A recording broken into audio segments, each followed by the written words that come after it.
India का एक ऐसा शहर जिसे द मिलेनियम सिटी भी कहा जाता है, और अगर बात करें पर कैपिटा इनकम की तो ये पूरे इंडिया में अपने आप को थर्ड रैंकिंग पे प्रेजेंट करता है। इसके बाद बात करें इस शहर की हिस्ट्री की तो पौराणिक कथाओं के अंदर इसकी हिस्ट्री अपना एक अलग ही नाम बनाती है, क्योंकि बहुत सारी बड़ी बड़ी घटनाएं इस शहर के अंदर ही घटी थी। उसके बाद अगर बात करें इसके कमर्शियल जोन्स की तो बड़ी बड़ी फॉर्चून कंपनीज में से 250 से 300 कंपनीज के हेड ऑफिसेज इस शहर के अंदर हैं। जी हाँ, आपने अभी तक बिल्कुल सही समझा, मैं बात कर रहा हूँ गुरुग्राम शहर की।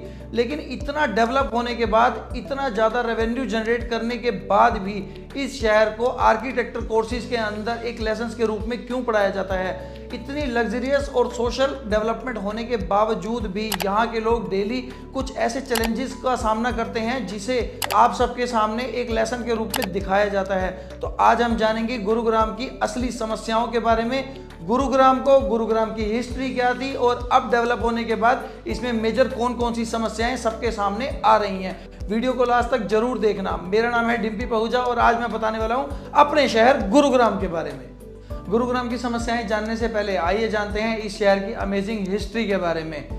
इस शहर का नाम गुरुग्राम से पहले गुड़गांव था और ये नाम के पीछे भी एक अमेजिंग स्टोरी है, क्योंकि युधिष्ठिर ने गुरु द्रोणाचार्य को ये शहर गुरु दक्षिणा के रूप में दिया था, तभी इसका नाम गुरु द्रोणाचार्य के नाम पे गुड़गांव पड़ा। इसके बारे में एक और इंटरेस्टिंग स्टोरी भी है कि यहाँ पर गुरु द्रोणाचार्य ने महान धनुर्धर एकलव्य से उसका अंगूठा गुरु दक्षिणा में मांगा था, ताकि वो अर्जुन को इस दुनिया का सबसे बड़ा धनुर्धर बना सकें। महान धनुर्धर एकलव्य का यहाँ पर एक ऐसा मंदिर भी है जिसकी बहुत बड़ी महानता है और इंडिया के कोने कोने से लोग यहाँ पर पूजा करने भी आते हैं। अब जानते हैं गुड़गांव का नाम गुरुग्राम कब और कैसे रखा गया। साल 2016 के अंदर मनोहर लाल खट्टर, जो कि हमारे हरियाणा के मुख्यमंत्री भी हैं, उन्होंने इसका नाम बदलकर गुरुग्राम रखा और उसके ऊपर यही एक तर्क दिया कि ये शहर जिसे गुरुओं की धरती कहा जाता है और जो हिंदू संस्कृति के एक महान गुरु का घर था, इसी के आधार पर इस शहर का नाम गुरुग्राम रखा गया। गुरुग्राम की हिस्ट्री जानने के बाद हम जानते हैं कि यहाँ पर रेजिडेंशियल और कमर्शियल डेवलपमेंट कब और कैसे स्टार्ट हुई। सबसे पहले गुरुग्राम में, जो कि एक एग्रीकल्चर ट्रेडिंग सेंटर माना जाता था और यहाँ पर बहुत सारी जो लैंड थी वो एग्रीकल्चर लैंड थी, लेकिन एग्रीकल्चर के हिसाब से उसमें गुणवत्ता कम होने के कारण, जिसमें कि एक लैंड आपको अच्छी पैदावार नहीं दे सकती, बिल्डरों ने इस शहर की तरफ अपना रुख किया, क्योंकि उन्हें यहाँ पर ज़मीन बहुत सस्ते दामों पर मिल गई, जिसकी वजह से उन्होंने यहाँ पर अपने कदम रखे। उनमें से दो कंपनियाँ जो सबसे पहले आई थी उनके नाम थे DLF और मारुति सुजुकी जैसी कंपनियाँ। मारुति सुजुकी ने इस शहर के अंदर जॉब अपॉर्चुनिटीज पैदा की और DLF ने इस शहर के अंदर रेजिडेंशियल जोन को आगे बढ़ाया, जिसके बाद ये दोनों कंपनियां रुकी नहीं और गुड़गांव को एक बहुत बड़े लार्ज स्केल पर एक्सपेंड करती चली गई। इसके बाद दौर शुरू हुआ गुड़गांव में डेवलपमेंट का, जहां एक और मारुति सुजुकी और DLF जैसी कंपनियां इसे एक्सपेंड कर रही थी, वहीं और सेक्टर की कंपनियां जिनमें ऑटोमोबाइल, फाइनेंसिंग और टेक्नोलॉजी की बहुत सारी कंपनियों ने गुड़गांव में एंट्री की, जिससे यहाँ की पॉपुलेशन भी बढ़ी और कंस्ट्रक्शन भी बहुत तेज हुई। साल 1991 से अगर 2011 इन 20 सालों की बात करें तो यहाँ की पॉपुलेशन ऑलमोस्ट 7 to 8 टाइम्स बढ़ गई, जिसकी वजह से यहाँ पर रेजिडेंशियल्स और कमर्शियल्स की डिमांड भी बहुत ज़्यादा बढ़ गई। और इसके बाद गुड़गांव ने अपने आप को प्रेजेंट किया एक मेट्रोपॉलिटन सिटी के रूप में। लेकिन मेट्रोपॉलिटन सिटी और इतनी बड़ी सिटी होने के बावजूद भी आज गुरुग्राम क्यों फेल हुआ, ये जानने से पहले जानते हैं कि मेट्रोपॉलिटन सिटी कहा किसे जाता है। मेट्रोपॉलिटन सिटी की पॉपुलेशन मेजरली 10 लाख से ऊपर होती है और ऐसी सिटी के अंदर आपको मेट्रो की सुविधाएं, एयरपोर्ट की सुविधाएं, आपका ट्रांसपोर्ट सिस्टम, आपका रेलवे सिस्टम की बहुत अच्छी फैसिलिटीज़ आपको देखने को मिलती हैं। और ये सिटीज़ बेसिकली अपने आसपास के एरिया को कवर करते हुए भी अपने आप को एक्सपेंड भी करती हैं। अगर इंडिया की मेजर मेट्रोपॉलिटन सिटीज़ की बात की जाए तो उसमें मुंबई, चेन्नई, हैदराबाद, कोलकाता, बेंगलुरु, दिल्ली और गुरुग्राम का मुख्य रूप से नाम आता है। गुरुग्राम आज इतना डेवलप होने के बाद भी कुछ बेसिक और मेजर प्रॉब्लम्स को फेस कर रहा है। ये जानने से पहले जानते हैं गुरुग्राम के कुछ amazing facts. Fact number 1, Gurugram India का सेकंड सबसे बड़ा IT यानी कि इंफॉर्मेशन टेक्नोलॉजी हब है। फैक्ट नंबर 2, ये इंडिया की थर्ड सबसे बड़ी बैंकिंग और फाइनेंशियल सिटी जाना जाता है। फैक्ट नंबर 3, अगर असेट्स के मामले में गुड़गांव की बात की जाए तो ये पूरे इंडिया में 8th नंबर पे आता है।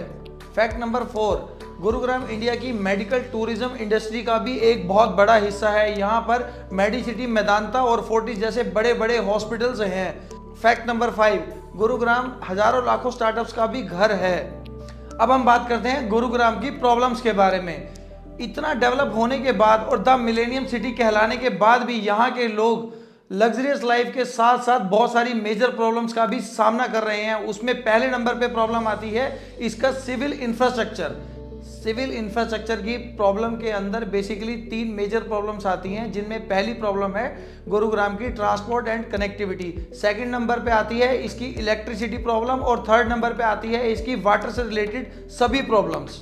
आज गुरुग्राम एक अनप्लैन्ड सिटी की तर्ज पर डेवलप हो रहा है, लेकिन आप गुरुग्राम में किसी भी जोन में जाएंगे तो वहाँ पर आपको ट्रैफिक जैम और कनेक्टिविटी जैसे मेजर इश्यूज या फिर मेजर प्रॉब्लम्स का सामना करना पड़ता है। क्योंकि जब भी किसी नए एरिया के अंदर गुरुग्राम की डेवलपमेंट स्टार्ट होती है तो सबसे पहले वहाँ पे कनेक्टिविटी और ट्रांसपोर्ट के चैलेंजेस आते हैं। या तो वहाँ पर गुरुग्राम की कोई भी बसें नहीं पहुँच पाती, या फिर जो लोग उन एरियाज़ के अंदर रहते हैं उन्हें गुरुग्राम के सेंटर एरियाज़ तक पहुँचने के लिए टैक्सी या ऑटो जैसे ट्रांसपोर्ट्स का यूज़ करना पड़ता है, जिससे उनकी जेब पर तो असर पड़ता ही है, साथ में उनकी सिक्योरिटी पर भी सवाल उठते हैं।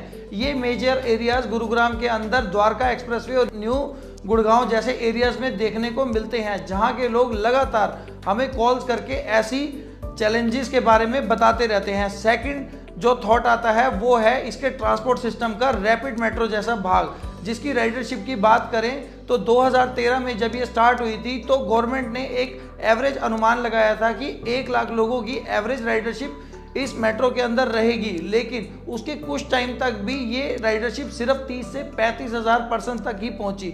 आज भले ही गुरुग्राम की रैपिड मेट्रो की राइडरशिप 50 हज़ार तक चली गई है, लेकिन आज भी रैपिड मेट्रो खुद का खर्चा या खुद का रेवेन्यू सबसे ज़्यादा मार्केटिंग से ही जनरेट करती है। अगली जो मेजर प्रॉब्लम आपको गुड़गांव के अंदर देखने को मिलेगी वो है यहाँ पे इलेक्ट्रिसिटी की पूर्ति ना होना।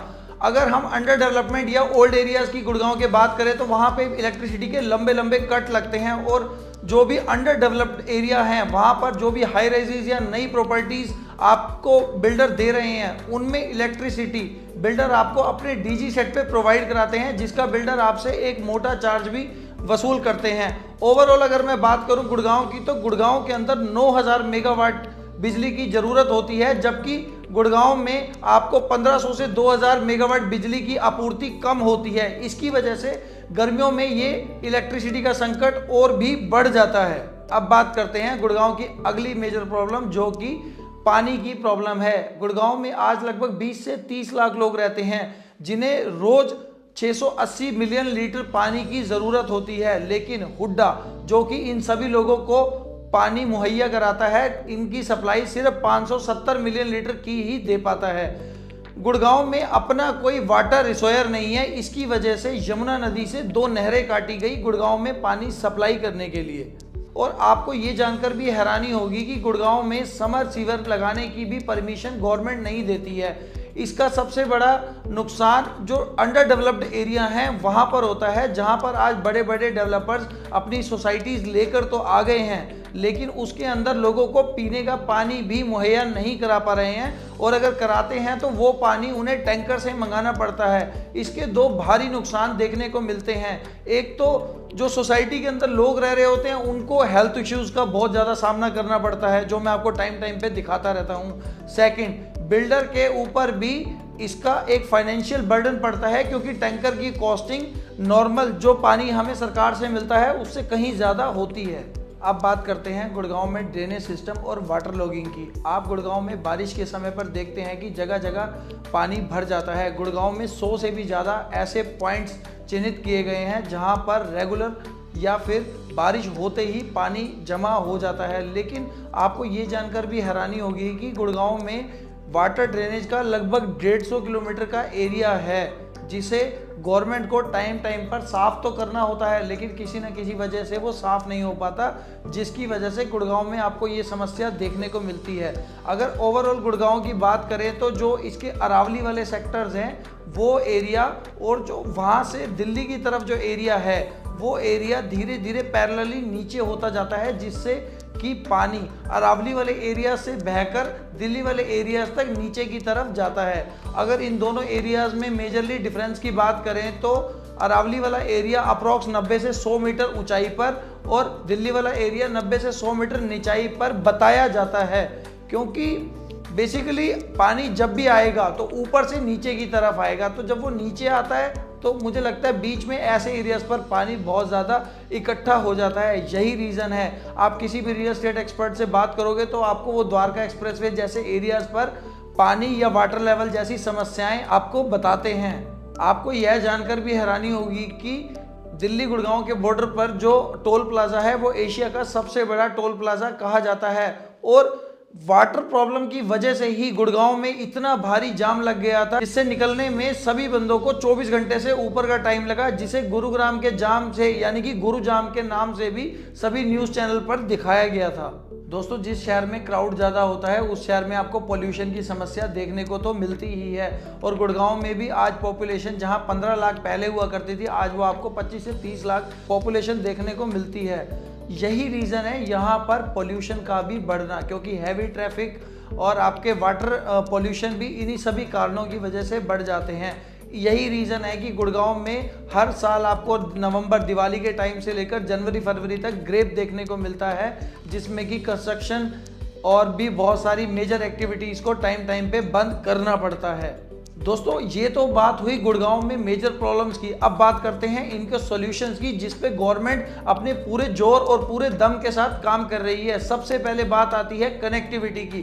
तो गुड़गांव की कनेक्टिविटीज़ को बेहतर बनाने के लिए गवर्नमेंट बहुत सारे रीडेवलपमेंट और रोड प्रोजेक्ट्स कर रही है, जिसमें आपको सोना एलिवेटेड हाईवे दिल्ली से गुड़गांव को कनेक्ट करने के लिए दिल्ली एक्सप्रेसवे, इसके अलावा आपको इंटरनल रोड प्रोजेक्ट्स जैसे कि आपका एक्सटेंशन रोड जो कि गोल्फ कोर्स एक्सटेंशन में सेक्टर 58 से न्यू गुड़गांव सेक्टर 79 तक आपको देखने को मिल सकता है। नई रोड्स के साथ कनेक्टिविटी का सॉल्यूशन जल्द ही गवर्नमेंट आपको दिखाएगी। अब बात करते हैं ट्रांसपोर्ट सिस्टम की। जहां तक पहले बसेस नहीं पहुंच पाती थी, आज 2023 में मैक्सिमम एरियाज में गुरुग्राम की अपनी internal city bus service start हो गई है और जगह जगह बसेस पहुंचने लगी हैं, जो आपने गुड़गांव में गुरुगमन के नाम से बसेस देखी होंगी। गवर्नमेंट यानी कि GMDA और MCG दोनों मिलकर अब इसके ऊपर भरपूर काम कर रही हैं, जिससे कि ड्रेनेज सिस्टम की भी लगातार टाइम टू टाइम सफाई भी हो जाती है और जो नए एरियाज हैं वहां पर भी एक अच्छा ड्रेनेज सिस्टम प्लान किया जा रहा है। एक जो आखिरी समस्या हर शहर में होती है वो गुड़गांव में भी है, वो है पोल्यूशन की समस्या। लेकिन गुड़गांव अब उसके ऊपर भी वर्क कर रहा है। अगर आप देखेंगे कि सोशल इकोनॉमिक जोन SEZ जितने भी गुड़गांव के अंदर है, या जो नए कमर्शियल्स या फिर रेजिडेंशियल्स आ रहे हैं, उनमें आपको ग्रीन बेल्ट देखने को मिलेगी। रोडों के जितनी भी नई रोड डेवलप हो रही हैं उनके बीच में डिवाइडर्स पर ग्रीन बेल्ट और उनके दोनों तरफ भी ग्रीन बेल्ट लगाई जा रही है। सरकार का भी मकसद यही है कि जिन एरियाज को जो पहले डेवलप हुए थे उनके मुकाबले में जो एरिया अब डेवलप हो रहे हैं वो एक अच्छी तर्ज पर डेवलप हो सके, और जो गुड़गांव के बारे में लोगों के दिमाग में इतनी गलत फहमियां डाली जाती हैं उन्हें वो अपने काम को दिखाकर पूरा कर सके। तो दोस्तों, कैसी लगी आपको ये वीडियो मुझे कमेंट सेक्शन में जरूर बताएं, क्योंकि गुड़गांव के अंदर बहुत जल्दी डेवलपमेंट आपको देखने को मिलेगी और डेफिनेटली आने वाले टाइम में ये आपको एक नया सिंगापुर बन के दिखाएगा। राधे राधे।